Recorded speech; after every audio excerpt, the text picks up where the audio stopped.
Well, good morning, good evening, good night. Not sure what happened there. And so, welcome to another episode of the First Light thing. So apparently, I was looking, and my I do have some statistics, and my viewers were just kind of dropping, and then it just said it is done.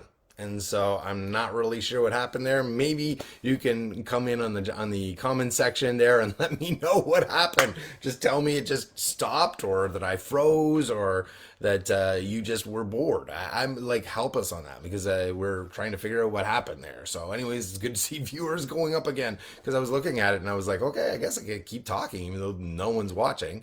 But apparently, Facebook did something there. So, anyways, I'm going to just kind of jump in right to the back up a little bit, and just jump right into the teaching. It's back up. Yeah, Richard. Yeah, thanks. Yeah, so maybe just either text me or let me know.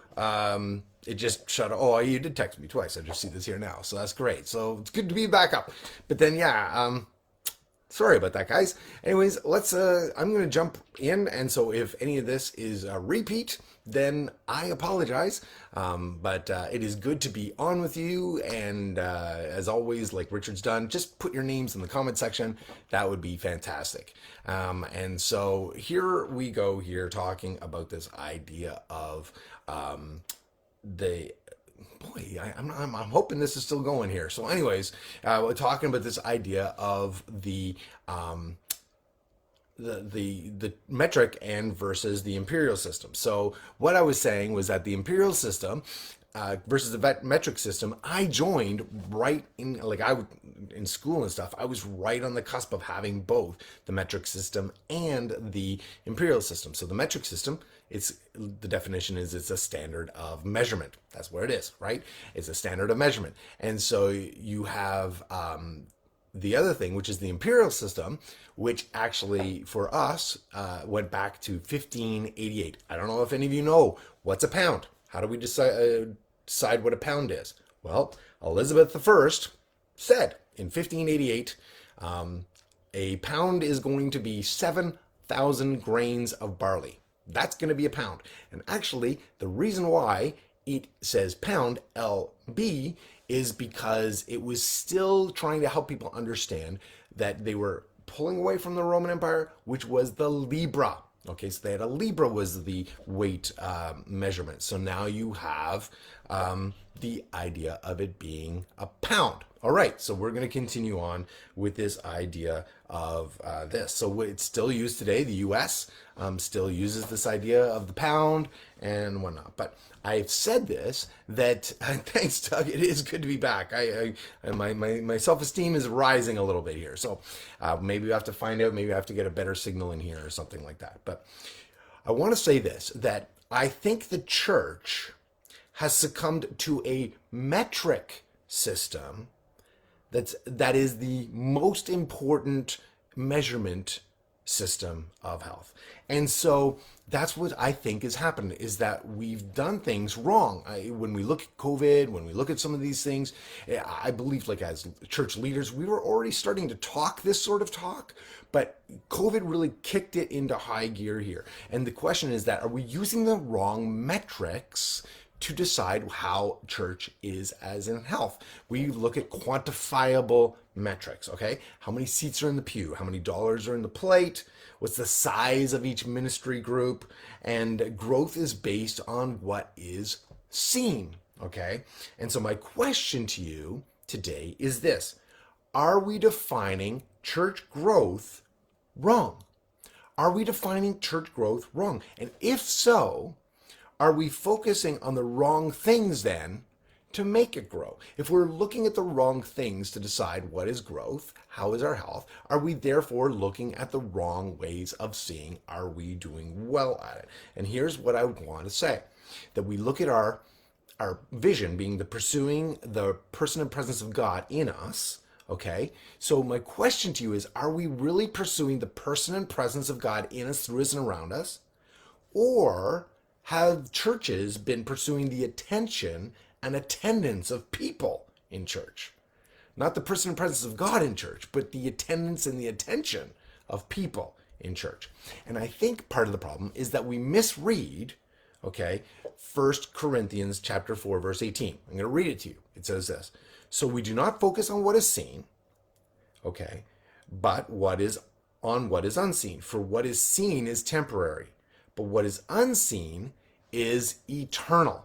Okay, so I think we misread that there. Reread it that we don't focus on what is seen because then it distracts us. Yes, that's true. That's what it says. But that's not what the passage says. It says we do not focus on what is seen, but on what is unseen. But we still focus. We still have to focus. That's what we're called to do. But we just don't focus on what is seen. We focus on what is unseen. So we still need to be focusing. So my question that I'm posing, and I'd love to get your comments in the comment section as well, is what is unseen that we need to focus on?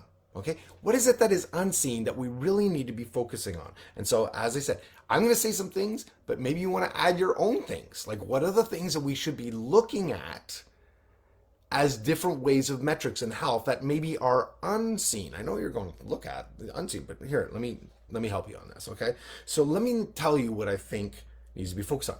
Maybe, perhaps, okay, we need to switch back to the imperial system. Switch back to the imperial system, not on the metric system, but on the imperial system, okay? The imperial system meaning the system, the standard set by the king, set by the monarch here, okay? So maybe it's not how many seats are in the pew. Maybe it needs to be how many friends and family members are sitting with you. Not that sort of attendance, but who's attending with you, okay? Maybe it shouldn't be how many dollars are in the plates, okay? But how many of us are sharing the load, okay? Because each person brings their own gift, okay? So like it's not so much about the dollars, it's are we sharing the load together? Maybe that's something we need to be doing and looking at. Not looking at the size of the ministry groups, not looking at how many are there, not looking at the size of the ministry groups, but then looking at the depth of these ministry groups, okay? See, that's what I think we need to be doing. We need to look at things differently on this. And I am telling you, my metrics, when I talk about metrics, the metrics are going all over the map right now. So I cannot wait to have a debrief with some people because it seems as though Facebook is not our friend today. I don't know what's going on, but anyways, you guys can maybe put some comments in the comment section there as well if you can, or like if you have my number, just text me right now and just give me an update of what's going on your end, because I really want to make sure that we navigate this thing right here. Okay, so let's get back to this idea of the imperial system versus the metric system when it comes to church attendance, okay? So I think part of the problem is that we only read part. Good morning, Laura. It's great to see you. Thank you for putting your hand there. That's good. But we only read part of Hebrews chapter 10, verse 24 and 25. I've preached it. You've probably heard it. As soon as I say Hebrews 10, 24, 25, some of you may go, oh yeah, I know what it is. And so, oh, good. Thank you, Richard. It's still working. That's good to hear. Okay. But it says here in verse 24, and let us consider one another in order to provoke love and good works. Not attendance, but let us consider one another in order to provoke love and good attendance. Get the gold star. Love and good works. Not neglecting to gather together, as some are in the habit of doing. Done. That's where we end the series, end the message. But encouraging one another.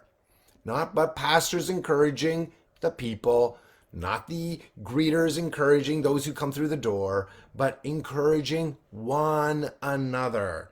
And all the more as you see the day approaching. Okay?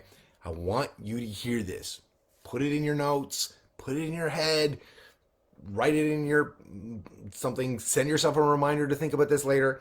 But if church is not where you are being encouraged, we're not doing our job as a church, Okay? So if you coming to First Ave is a place where you are not personally being encouraged, we're not doing our job. I tell you, I tell people, I tell our team, I said, we have 75 minutes ish, 75 minutes to get people through the next 6.5 days. Okay. That's every morning when I wake up on a Sunday morning and I'm thinking that for the day. That's where my mind is that we only have 75 minutes. And everybody who's going to check in online, everybody's going to come into the building, and that's important for me to say. Everybody who's going to come into the building, it's our responsibility to create whatever we can so that their expectation can match the encounter that they have with God and that they come out encouraged, okay, that they feel like, okay, I can do this thing.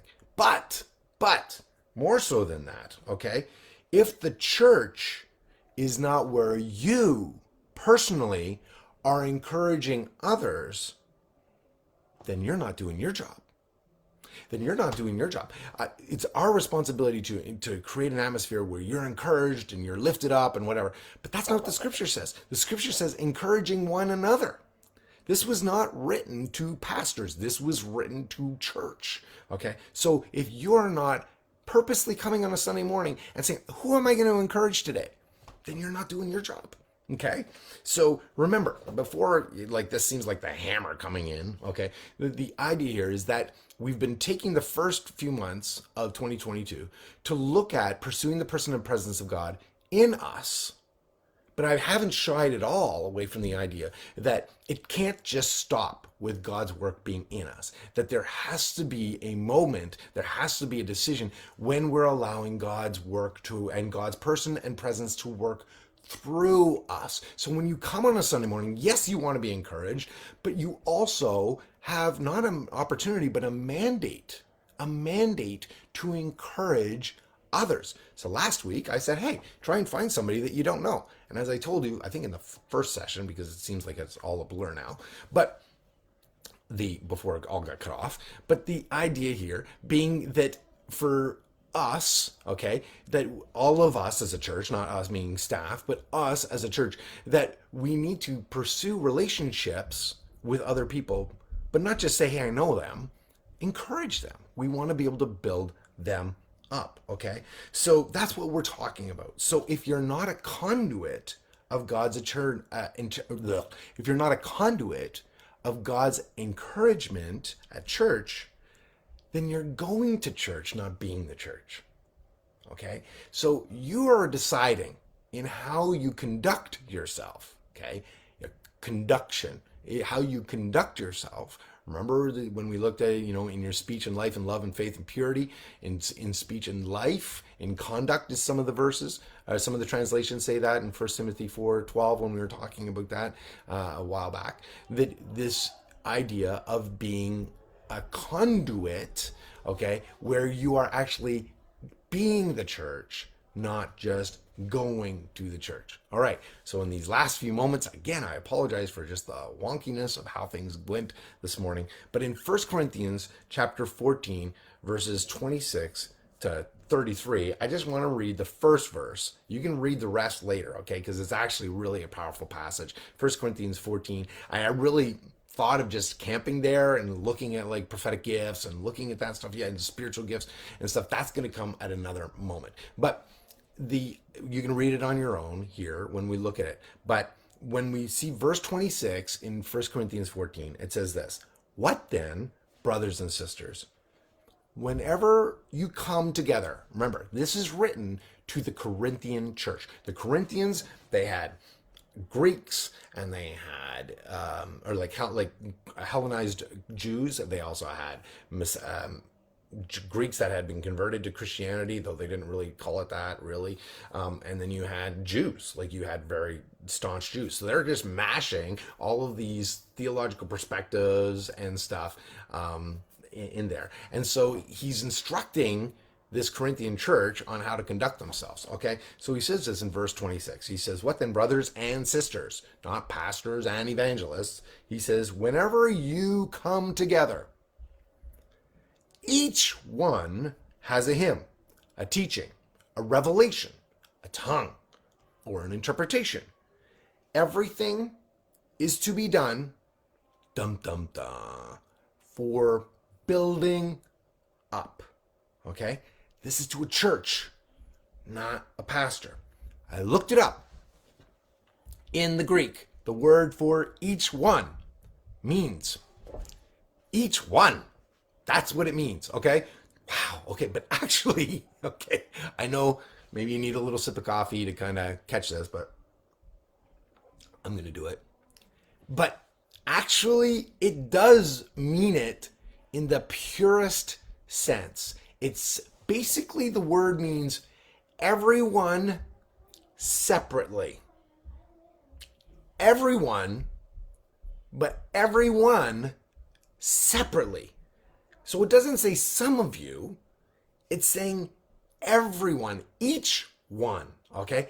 Each one. So I look at you like Doug, I look at you Richard, I look at those that are online right now and those that, are watching, but I just don't know that you're watching, or maybe you're going to be watching it later. But I can say this, you are an encouragement to me, okay? You encourage me and send me notes or will share things about the message or whatever. But you're doing it, and I think you have an opportunity to do it to every person in the church. Each one separately should be doing things to build each other up. We all need encouragement, okay? Not just the pastor that just kind of lets the whole message out and then just kind of goes, oh, I hope it was okay. Not the worship leader. No, not just the greeters.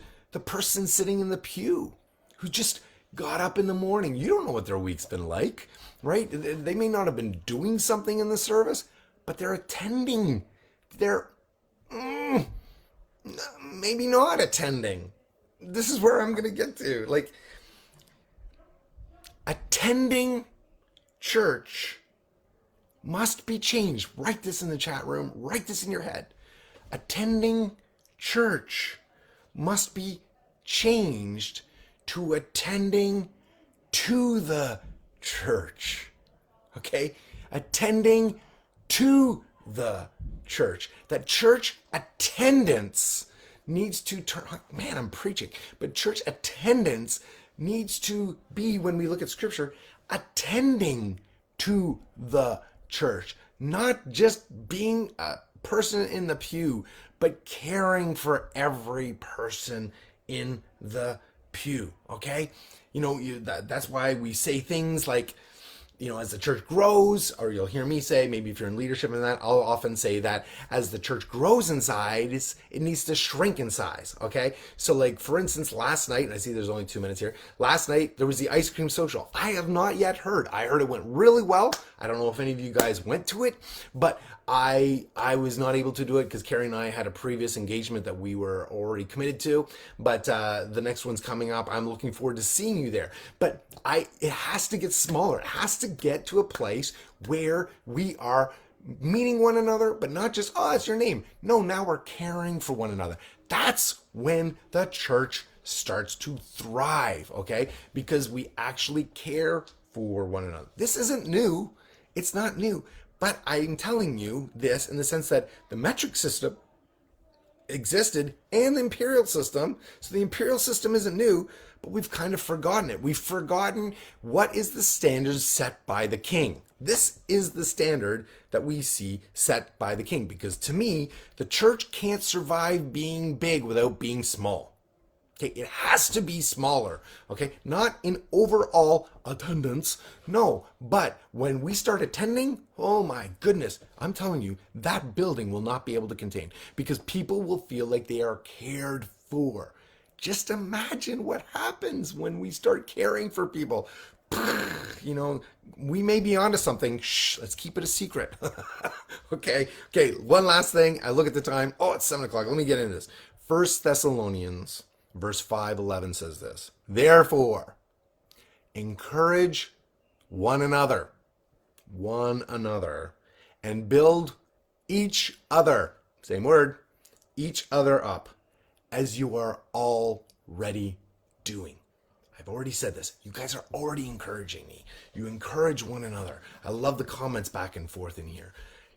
This weekend, I already said this, like try and find somebody that you've not met or you don't know well and kind of purposely, intentionally engage with them. And that's my goal again, well, this week, because I didn't get to do it last week. But I want to say this. Find somebody in our church. Okay, it doesn't even matter if you don't attend here online or sorry, like on site. Sorry, if you're attending with us online, I encourage you to do it too because we're still the church. But find somebody at First Ave, not just somebody, because this is about First Ave. This is about our church. Find somebody and purposely, okay, build them up.